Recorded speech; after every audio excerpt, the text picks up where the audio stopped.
Hola, ¿qué tal? Me encanta saludarlos. Bienvenidos a un nuevo episodio de Educando al Paciente Podcast. Qué gusto tenerlos nuevamente en este espacio. Hoy hablaremos de un tema trascendental, la menstruación. La pregunta aquí es, ¿tenerla o no tenerla?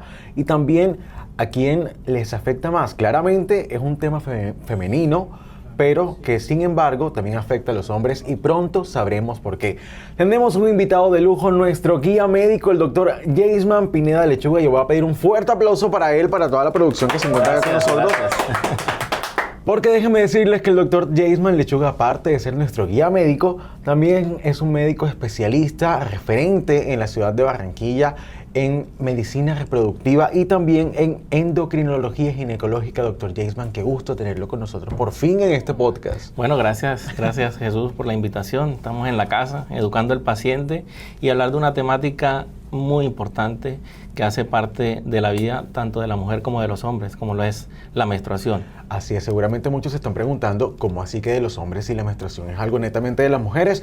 No se preocupe porque pronto hablaremos de eso y para allá vamos. La menstruación a lo largo de los años, doctor Jaisman, ha sido un tema trascendental y también tabú. Recuerdo que en la época muchísimo más atrás, diría yo que antes del Renacimiento, era considerado, digamos, un tema no tan positivo dentro de la vida de las mujeres. Casi que se asociaba a conductas negativas y fue algo que fue cambiando. Sin embargo, a este punto donde nos encontramos en este siglo, pues la menstruación sigue dando problemas por ahí. Entonces la pregunta es, ¿qué es la menstruación? ¿Cómo podemos definirla? Bueno, Jesús, la menstruación hace parte de uno de los componentes que tiene que ver con el ciclo menstrual. La menstruación básicamente es la parte final en la cual no se logró ese embarazo y hay un desprendimiento de unos tejidos que se forman a nivel del útero que buscan todos los meses que se embarace. Hacer una definición abstracta en el transcurrir de toda la época ha tenido varias connotaciones, pero básicamente es, digamos, que el episodio cíclico o periódico que ocurre en la mujer todos los meses cuando no ha ocurrido la menstruación, cuando no ha ocurrido el embarazo, perdón. Y es importante hablarlo porque digamos que la menstruación no significa completamente ciclo menstrual. La menstruación es apenas una parte de ese ciclo menstrual, ¿es así? Sí, correcto. Lo que pasa es que la mujer tiene unos componentes que ocurre todos los meses. Digamos que el organismo está preparado siempre para que la mujer esté embarazada. Okay. Entonces, de eso se trata. Biológicamente, lo que quiere el cuerpo es que todos los meses la mujer esté embarazada. Obvio que eso no va a ser así. Imagínese. Pero tiene una parte inicial, digamos que hay una conexión entre lo que ocurre en el ovario, lo que ocurre en el útero y lo que ocurre a nivel del cerebro de la mujer. Digamos que tiene unos componentes endocrino, metabólico y neurológico. Y eso es lo que hace que la mujer tenga unas variaciones en el transcurrir de su mes, que a veces no son meses, a veces hay menstruaciones dependiendo de la periodicidad. Pueden haber mujeres que tengan cada 45 días aproximadamente o aquellas un poco más el tiempo corto. Digamos que entonces eso va mucho más allá que de pronto el primer síntoma que se identifica que es la sangre, va mucho más allá, va hasta la salud mental, también afecta un poco. Sí, correcto. Digamos que a nivel del útero y de los ovarios, ¿qué es lo que pasa en un periodo de 28 días? Que es lo que hablábamos que es en promedio de lo que ocurre. Tiene una parte inicial, una vez viene la menstruación, en la cual el útero básicamente está preparándose, formando como un colchoncito, y a nivel del ovario se están creciendo unos folículos que lo que hace es que a mitad del ciclo ese periodo termine con la ovulación, el día 14 en promedio. Okay. Cuando ocurre esa ovulación, digamos que la mujer es donde está la etapa de mayor liberación de serotonina, está más feliz la mujer. Serotonina, felicidad, ok. Exacto, está más tranquila y los niveles de dopa, o sea, lo que te deprimen, están bajos. Entonces eso de cierta manera está preparando el organismo para que la mujer se embarace, porque es lo que finalmente quiere la parte biológica. Una vez pasa esto, es decir, pasa ese día 14, ocurrió la ovulación y no hubo embarazo, entonces hay liberación de unas sustancias que finalmente lo que hacen es que frenan la producción de serotonina, es decir, la hormona de la felicidad, y se aumentan más aquellas hormonas que deprimen, como todo lo que es agonista con la dopa. Y finalmente puede haber o un episodio de irritabilidad o puede haber un episodio de depresión. Mire, yo quiero decirle que usted aquí acaba de romper un mito y uno de los más grandes mitos que se ha escuchado referente a la menstruación. Porque yo le voy a decir una cosa y una pequeña anécdota dentro de este podcast. Cada que mi mamá tiene un mal genio, o que bueno, cuando estaba viviendo con mi mamá, yo le decía, tienes mal genio porque seguramente tienes la menstruación. Y déjame decirle una cosa a mi mamá, le da una rabia que yo le dijera como que, ¿cómo así que yo tengo rabia por tener la menstruación? Y seguramente muchas mujeres se están identificando también con este podcast. No es paja, no es un mito que las mujeres cambian cuando tienen la menstruación. Realmente sí hay una base biológica, científica, que sí permite que haya una variación conductual, podríamos decir de esa manera. Claro que sí, y esto lo tiene que conocer tanto la mujer como el hombre. Claro, imagínense, es una salvación que ya el hombre está diciendo, oye, aquí voy a poner el día. Entonces, este día, esta mujer aquí va a estar un poquito más feliz, aquí va a estar un poquito más triste y ya voy a ver cómo me preparo. Los países desarrollados escogen muchas veces sus eventos dependiendo del ciclo menstrual en que se encuentre. Si la mujer es un líder dentro de la actividad y de pronto tiene alguna sensibilidad mayor a estas hormonas, quiere decir que a todas no le va igual. Es decir, claro, hay algunas que las pasan peor que otras. ¿Por qué? Porque de cierta manera cuando hay una predisposición a depresión o una predisposición a irritabilidad, ese tipo de mujeres son más susceptibles a lo que se conoce como el síndrome premenstrual, que es la etapa no tan chévere, que es cuando básicamente no hubo embarazo y se está acercando a la menstruación y la mujer está o irritable o está en depresión. Entonces, ¿qué pasa en ese tipo de circunstancias? Digamos que esto puede ser un foco en el cual si la mujer no lo reconoce, su pareja o su entorno no lo reconoce, de cierta manera puede generar inconvenientes. Y algunas veces hasta se dice de manera despectiva, estás hormonal. Es una expresión realmente muy despectiva porque en vez de ayudar, o sea, entender, porque nosotros sí tenemos que saber que es así. Claro. De hecho, pues biológicamente existen esos cambios. Lo que tenemos es que utilizarlo para bien, para saber qué cosas se podrían de cierta manera manejar en aquellas mujeres que sufren este síndrome premenstrual y en qué situaciones podría ser mejor hacer otro tipo de actividades. Eso es muy puntual. Claro, entender que están pasando por una etapa que va mucho más allá de pronto de una conducta, sino que es algo más, pues, que ya se sale de las manos hasta de la misma mujer.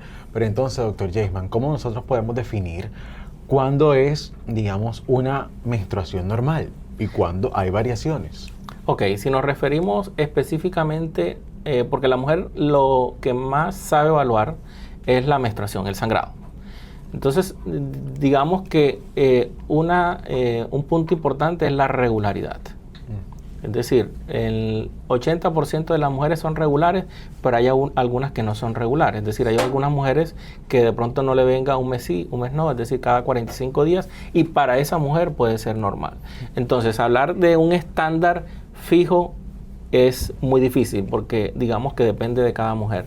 Pero en resumen, lo que se acepta como dentro de las variables normales es que una mujer le venga un periodo de cada 28 días, más o menos unos 7 días, y que el sangrado, cuando se presente, digamos que sea un sangrado que las personas o los estudios que se hicieron para evaluar la cantidad promedio hablan de un 80 a 120 cc. Pero la pregunta que surge aquí es cómo la mujer sabe que esa cantidad es normal. Cuando ella sabe que son 80 o 120 cc. Exacto, porque no va a coger a medirlo, a coger una jeringa y medir esa cantidad. Técnicamente, digamos que la forma más fácil de evaluarlo es saber qué tipo de protector utilizar, porque es que hoy en día las mujeres utilizan copas menstruales. Y tampones y un montón de cosas. Ahí es más fácil, porque obviamente cuando sale la copa se ve la cantidad. Claro. Pero cuando utilizan, por ejemplo, toallas higiénicas, la toalla higiénica clásica tiene una absorción de más o menos 15 a 20 cc. ¿Y cuándo, o qué sería lo normal? Que la mujer hiciera 2 cambios en el transcurso del día. Cuando ya está presentando al día más de 2 cambios de toallas higiénicas, digamos que esa cantidad puede ser un poco mayor de lo normal. Yo puedo haber quizá alguna irregularidad ahí que habría que investigar a fondo. Exacto. Ya ahí viene el tema de las irregularidades. Ok, muy bien. Bueno, yo tengo algo que le voy a transmitir a usted, que recuerdo que alguna vez en una charla de universidad surgió, y es que una amiga decía, bueno, yo tuve un legrado, y a partir de eso, pues mi conducta hormonal cambió completamente. Ya no tenía este ciclo cada 28 días, sino le varió después de eso. ¿Qué tan cierto es? La mujer no es fija en sus menstruaciones, es decir, tal cual como la mujer tiene la menstruación a los 18, 19 años, no es igual a los 35, 40 años. Okay. Es decir, la mujer va a tener en su vida variaciones, y esa es una de las cosas que afecta de manera muy importante a las mujeres, porque es que dicen, miren, tener variaciones. Es normal que varíe. Okay. Es decir, sobre todo en las mujeres que tuvieron sus menstruaciones regulares, puntuales, y dicen, no, después que yo tuve el bebé, o tuve los embarazos, o después que me hice tal cirugía, indirectamente lo relacionan con otras cosas, y no es así. Es decir, el cuerpo como tal, ese relojito que es cumplido todos los meses, varía, ¿ya? Y digamos que si era una menstruación puntual cada 28 días, de pronto a los 35, 36, para algunas mujeres no. Para otras puede seguir siendo puntual. ¿Y esos cambios se dan sencillamente por la edad o por algún trastorno o alguna situación del ambiente, o simplemente porque sí? Desde el punto de vista normal, como esta es una conexión, es decir, recordemos, una conexión desde una glándula que se llama pituitaria, el ovario y el útero. Entonces ese eje se puede ir cambiando de manera natural por cambios en el peso, por ejemplo, cambios o hábitos en la alimentación, algunos medicamentos que puedan utilizar la mujer en el transcurso del tiempo. Entonces todo eso puede hacer que haya una variación. Lo importante es que esta variación se estudie, y si es un cambio que ocurrió, que antes le venía cada 28 días y ahorita le viene cada 26 días, es decir, la corta un poco la menstruación, pero es normal y no hay más nada, hizo un cambio, pero realmente, a menos que haya un tema de sobrepeso o otra razón, digamos que podría ser normal ese cambio que ocurre en las mujeres en el transcurrir de su vida. Usted acaba de tocar un tema súper trascendental dentro de este tema de la menstruación, y es el peso. Al momento que las niñas se están desarrollando, tengo entendido que existen variaciones positivas o negativas conforme a cómo estén ellas en su peso.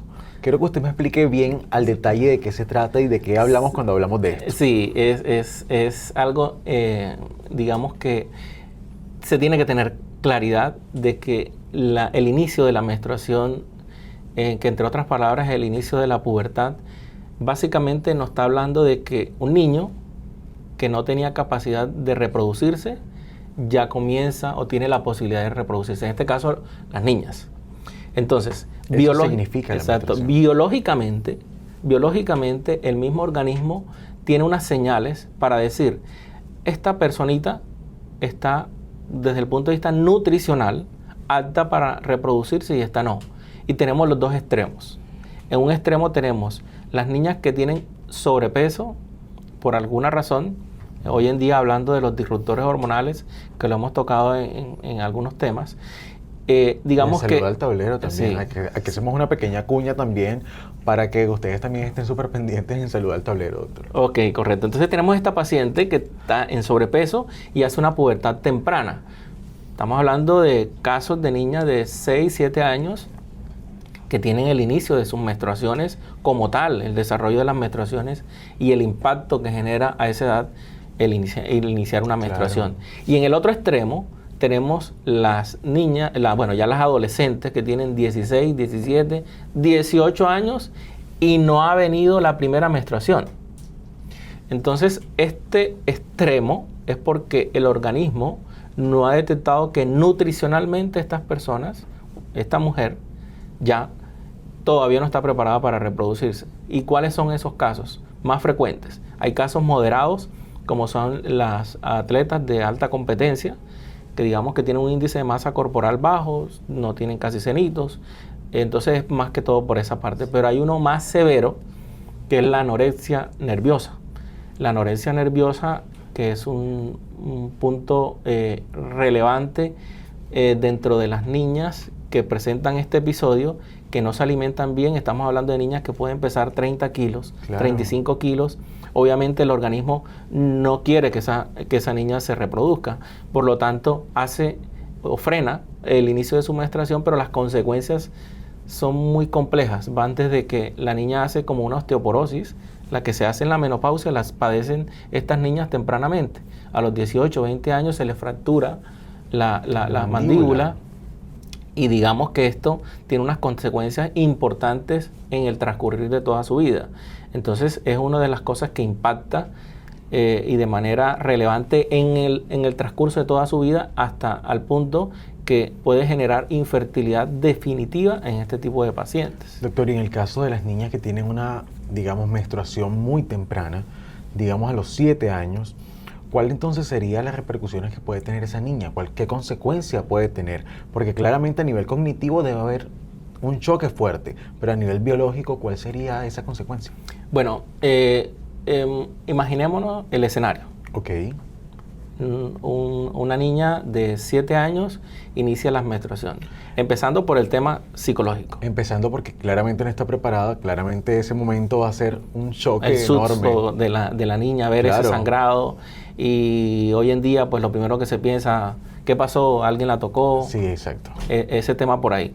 Pero adicionalmente, el punto más relevante, además de aumentar la actividad, de hacer una hipersexualidad en este caso, porque al estar más expuesta a la parte hormonal, hay más hormonas sexuales ahí en un cuerpecito que todavía no está preparado.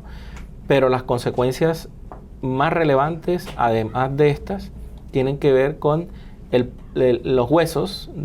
Crecen en lo que se llama un estirón por unos años.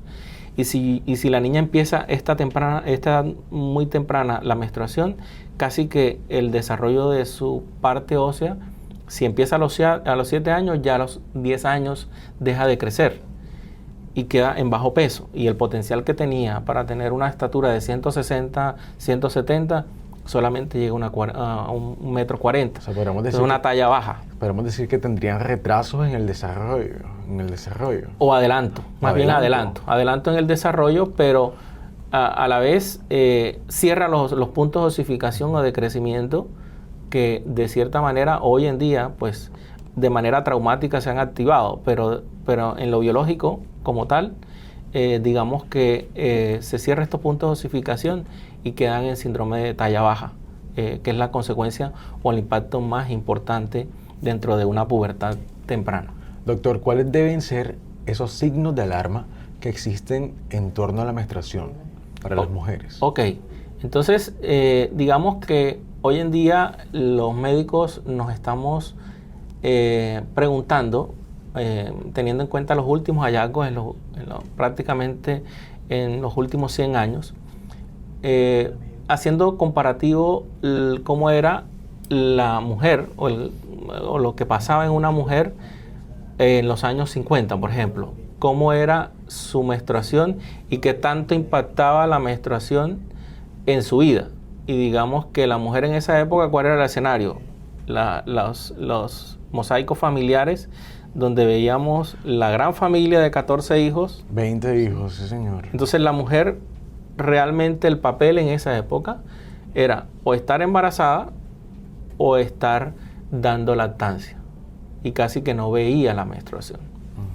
Y esto, de cierta manera, era lo que biológicamente el cuerpo, de cierta manera, programaba. Okay, sí. Entonces, hasta ahí, digamos que estábamos haciendo lo que biológicamente generaba el cuerpo, pero obviamente no era lo más justo para la mujer, ni tampoco lo que generalmente se presentaba. ¿Qué pasa? Que hoy en día la mujer tiene un papel muy importante en la sociedad, casi que aplaza todos sus proyectos de maternidad por encima en la mayoría de 35 años, y cuando se desea embarazo realmente pues ya hay cierto tipo de limitaciones, pero tiene mucho más presente la menstruación. Entonces, respondiéndote a esta pregunta, y perdona que me haya extendido, No, pero interesante. La mujer hoy en día, el tener más la menstruación, está teniendo la presencia de unas, por así decirlo, de unas complicaciones mucho más frecuentes que anteriormente no se presentaba. Dentro de ella la dismenorrea, el síndrome premenstrual y algo que hoy en día se le está prestando la debida atención que siempre se le debió prestar, que es la endometriosis. La incidencia de este tipo de consecuencias por presentar la mujer más menstruaciones en el transcurrir de su vida, digamos que ha acarreado que se presenten este tipo de complicaciones. Entonces, digamos que un síntoma de alarma desde que la mujer se menstrua es primero que menstrue a la edad que debe menstruar, claro, ¿ya? Que es en promedio de entre los 11 años a 15 años en promedio su primera menstruación. Lo segundo es que estén en un intervalo regular con una cantidad también promedio, como hemos hablado anteriormente. Y tercero, que si bien es cierto, se presenta algo de molestia, el dolor incapacitante de esa niña que no va al colegio o que la traen del colegio porque tiene un sangrado abundante, cuando el dolor es excesivo, que requiere más de una medicación o es llevarlo a una clínica por causa del dolor, ¿cuál es la respuesta de la mamá de antes? Eso es normal. Aguántate. Porque es que ella lo vivió de una manera diferente. Claro. Porque ella estuvo menos expuesta a las menstruaciones. Entonces, digamos que casi que este diagnóstico por esa razón se retrasa, que es la endometriosis, y hoy en día sabemos que las consecuencias tanto de infertilidad como de incapacidad para la mujer es bastante relevante. Bueno, precisamente la relevancia, doctor, de la que hablamos y también ese proceso fértil en el que está, digamos, inmersa este tema de la menstruación. Y llegando hacia allá, le quiero hacer una pregunta que nos hicieron mucho en redes sociales antes de tener este podcast, y fue precisamente sexo durante el embarazo, sexo durante la menstruación. Bueno, sí, en embarazo, pero bueno, el tema es la menstruación. Sí. Sexo durante la menstruación. ¿Es positivo tener sexo durante la menstruación o pasa algo en el cuerpo si se hace, si se lleva a cabo? Porque yo sé que a una que otra persona le da fetiche también tener sexo con menstruación. Sí, el punto es que nosotros no podemos encasillarnos entre si es normal o anormal. Es más bien que hay que tener cierto tipo de conocimiento de lo que puede ocurrir. Porque digamos que cuando nosotros hablamos de que una persona va a tener relaciones con la menstruación, para la mujer, en ese momento el orificio, el cuellito de la matriz está abierto. ¿El cuellito de la matriz? Exacto. El cuellito que nosotros vemos aquí. Ese cuello está abierto porque está menstruando y es un momento en el cual, dependiendo de si hay exposición a gérmenes, si de pronto es una relación con una pareja que digamos que hay riesgos de infección, es más fácil adquirir una infección durante esta actividad. Pero si es una pareja que se encuentra dentro de, digamos que dentro de los cuidados que deben ocurrir, y es su pareja y digamos que hay menos riesgo de infección, digamos que dependiendo lo que el gusto que tenga por esta actividad, realmente no habría ninguna indicación más allá de, digamos, de la predisposición de cada uno sobre el sangrado, el olor del sangrado y lo que se presente durante todo el evento. Sí. Entonces, digamos que si podría resumir esa respuesta, depende. Saber que hay mayor exposición, pero si estoy con una pareja que segura, digamos, o con precauciones, digamos que puede ser positivo dentro del acto sexual. O sea, puede aumentar el placer entonces estando con una mujer, pues, que tenga la menstruación. Sí, desde el punto de vista de fetiche que pueda presentar la mujer. Recordemos que los fetiches no van relacionados con la parte biológica, sino con la parte mental, de lo que tú consideres que para ti genera placer. Pero hay mayor riesgo de infección y eso está claro. Sí, claro. Entonces hay que cuidarnos al momento de estar, pues si usted quiere estar con su pareja al momento de que tenga la menstruación, pues hágalo, pero sobre todo con cuidado, porque hay mayor riesgo de exposición también. Pero entonces, doctor, en estas otras circunstancias, llegando también a otros casos, ¿qué pasa cuando ya la mujer ha pasado por ese proceso, digamos, de sangrado, que ya va más hacia la menopausia? ¿Qué pasa con la menstruación en esos casos? Ok, Bueno, el recorrido que hace la mujer en toda su vida parte de que la mujer, a diferencia del hombre, la mujer tiene lo que se llama una reserva de óvulos. Es decir, cuando la mujer tiene 30 años, sus óvulos tienen 30 años. Okay. ¿Ya? Y digamos que es limitado la parte reproductiva, porque cuando estamos hablando de menstruación es que la mujer está en capacidad de reproducirse, por lo general. Pero esta capacidad reproductiva es limitada. Normalmente la mujer dura unos 30, 35 años con la menstruación. Y en la vida aproximadamente ve la menstruación hoy en día unas 450 veces en la vida. ¿Y eso en sangre cuánto se traduce? Porque debe ser un montón de sangre. Bueno, habría que hacer un cálculo matemático, multiplicar 450 por 120. Ahorita no he hecho el ejercicio, pero es más o menos ese el ejercicio. Aproximadamente, 400 veces una mujer menstrua durante toda su vida. Sí, en promedio. Es bastante. La mujer actual. La mujer actual. O sea que antes menstruaba más. Menos. Menos. Exacto, porque es que la mujer antes se embarazaba más y digamos que esos 9 meses y la lactancia tampoco veía menstruación. Entonces la mujer antes estaba, digamos, menos expuesta a la menstruación. Porque es que la menstruación, ¿cómo hay que verla?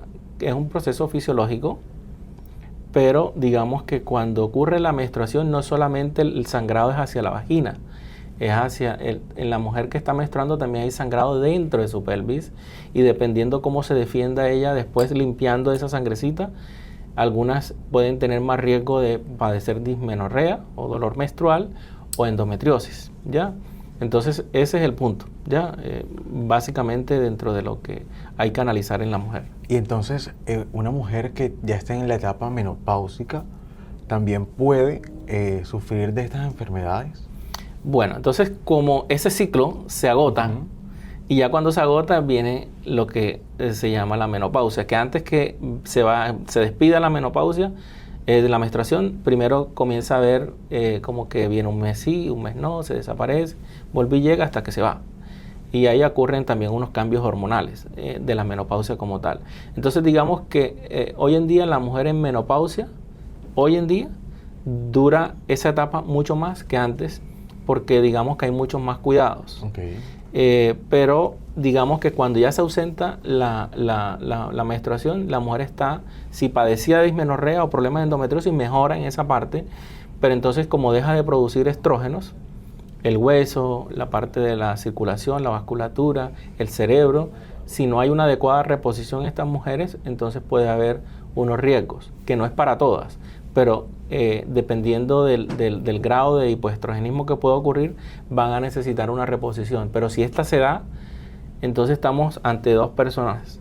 Es decir, nosotros podemos tener dos mujeres, aquella que no recibe tratamiento hormonal, que es la que tiene las 10 pastillas en la casa, que tiene, digamos, que actividad motriz limitada y puede tener Alzheimer o enfermedades, digamos, de envejecimiento rápido que pueda ocurrir en esta etapa. Pero en aquellas mujeres que reciben terapia de reemplazo hormonal, que hay adecuada, digamos, que soporte de estrógenos, son las mujeres que a los 65 años todavía están activas, digamos que pueden hacer sus actividades motrices y cerebralmente pueden ser muy lúcidas en cuanto a su funcionamiento y el hueso muy protegido. Es decir, que el cuidado de la menstruación afecta no solamente la salud sexual, sino la salud completa del cuerpo de la mujer. Importantísimo entonces a cuidar la menstruación, mujeres que nos están escuchando, doctor. Mire, yo también tengo una inquietud respecto a un caso particular, y es ¿qué pasa con esas mujeres o qué pasa en la menstruación de esas mujeres que deciden tener un cambio de sexo y que de alguna manera pues claramente están tomando pues hormonas masculinas? ¿Qué pasa entonces con la menstruación en esos casos? Sí, digamos que en el caso del mujer, porque tenemos que especificar, ¿no? Mujer transiciona a hombre. Transiciona a hombre y recibe tratamiento hormonal para recibir hormonas masculinas y hacer virilización. El punto es que este tipo de cambios que generan en la mujer, básicamente, si no se lleva un adecuado seguimiento, puede generar, hemos visto muchos casos de mujeres que están con terapia hormonal masculina que están padeciendo, por ejemplo, de osteoporosis. ¿Ya? ¿Por qué? Porque es que la necesidad de los requerimientos en una mujer biológicamente produciendo estrógenos sobre el hueso, sobre el cerebro, sobre la parte de la vascularización son muy importantes. Cuando tú cortas ese requerimiento y no haces el soporte necesario, es decir, el mensaje es ¿cuál? El mensaje es que tú puedes hacer un cambio transgénero, pero tienes que dar un soporte mínimo de estrógeno necesario para la mujer y no descuidarlo, porque hay mujeres que han hecho esta etapa de transición, tienen 25 años y están padeciendo osteoporosis. Claro, lo que resumo aquí, doctor, es que, por ejemplo, al momento de quitar esta situación o este proceso tan importante como es la menstruación, claramente con él se van algunos patrones, algunas, pues, ¿qué le digo?, algunas sustancias importantes que necesita la mujer para su cuerpo. Al no tenerlas, pues claramente a la mujer le toca sopesar eso que está, pues, que dejó de producir de alguna manera. Entonces, para ir redondeando, mi querido doctor Jaisman, nuestro guía médico, ¿cuál es el mensaje en todo este tema de la menstruación? Bueno, lo primero es que el mensaje va para hombres y mujeres. Ya lo primero es entender que la mujer tiene unos cambios, unas variabilidades todos los meses que nosotros debemos comprender y entender que suceden. No estigmatizar a la mujer porque se encuentra en una etapa o en la otra, sino comprenderla para que a la mujer se le sea más fácil su vida. Y la mujer tiene que entender cómo es su organismo, cómo son sus periodos, para cuando ocurra un cambio dentro de lo que puede pasar, pueda acudir a tiempo a una cita periódica y resolverlo. Ese es como que el mensaje más importante. Doctor Jaisman, gracias por hacer parte de este podcast. Y bueno, el tiempo se nos queda corto, pero yo sé que ustedes tienen inquietudes que quieren resolver y lo pueden hacer a través de nuestras diferentes plataformas digitales. Estamos en Instagram, Facebook y en nuestro canal de YouTube como Educando al Paciente. Yo creo, no sé usted qué opine, que nosotros debemos, por ley, hacer un segundo capítulo de este tema porque nos quedamos cortos. Así va a ser. Yo sé que van a venir muchas preguntas, muchas más inquietudes. Este tema es inmenso y genera bastante, digamos que, inquietud por conocer. Así es. Y pueden ustedes hacer sus preguntas en nuestras redes sociales y en nuestro próximo capítulo las responderemos. Y por supuesto tampoco se pueden perder Salud al Tablero. Cuiden su salud mientras nosotros los mantenemos informados. Nos vemos en un próximo episodio de Educando al Paciente Podcast. Gracias, doctor, por hacer parte de este podcast. A ti. Okay.